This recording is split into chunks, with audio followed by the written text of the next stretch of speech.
খুশির খবর আছে। কি খুশির খবর? মা আজকে চেক আপ করাইছে, পোলো হইব। আবার একটা না দুইটা। আল্লাহ, আমার যে কি খুশি লাগতেছে। কিন্তু তুমি খুশি হও নাই? যাই, এলাকাবাসী সবাই খুশি খবরটা দিয়ে আসি। আল্লাহ রে, আমার 2টা ভাই হইব।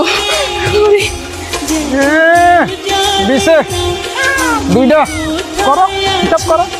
দেও হিসাব করে শ্বশুর বাড়ি থেকে বাগে 2-4টা থালা বাসন পাও কিনা। এও তোমার না, তোমার বউয়ের বাগের থেকে। কি করো? এই যে আমার 2 ভাইয়ের লেগে তোর জামা বানাইতেছি।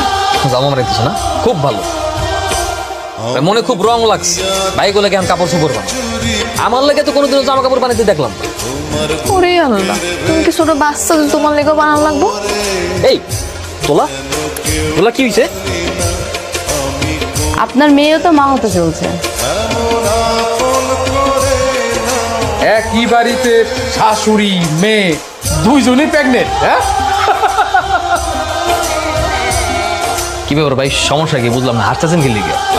যেই কারণে তো তোমাকে যে ঘটনা, এই ঘটনা তো বিরল, ইতিহাসের খাতায় লেখা লাগবে। ইতিহাসের খাতায় যদি লেখা লাগে ওই লেখাটা আপনি লিখেন। যেই কাজে যে কাজটা করেন, মিষ্টি দেন কথা না কইয়া। আচ্ছা ঠিক আছে, দিতেছি। তোমার কেমনে বোঝাবো? সবাই কইতেছে একইবারই নাকি মা মায়ে 2জনই প্রেগনেন্ট।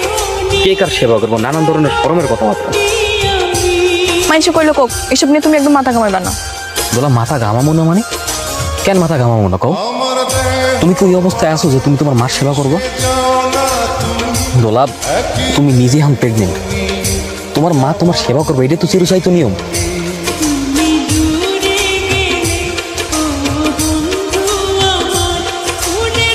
আব্বা আম্মা আপনারা কই যান? ডাক্তারের কাছে। ডাক্তারের কাছে যাইতেছেন কেন? জামাই বাবাজি, আমি বুঝছি আমাদের সন্তান হইলে গ্রামের মানুষ হাসাহাসি করবো, তোমার মুখ ছোট হইব। আব্বা আম্মা, আমি জানি আপনারা কেন এসব কথা কইতেছেন। আপনারা হয়তো কোনো না কোনোভাবে জানতে পারছেন যে আমি অখুশি, তাই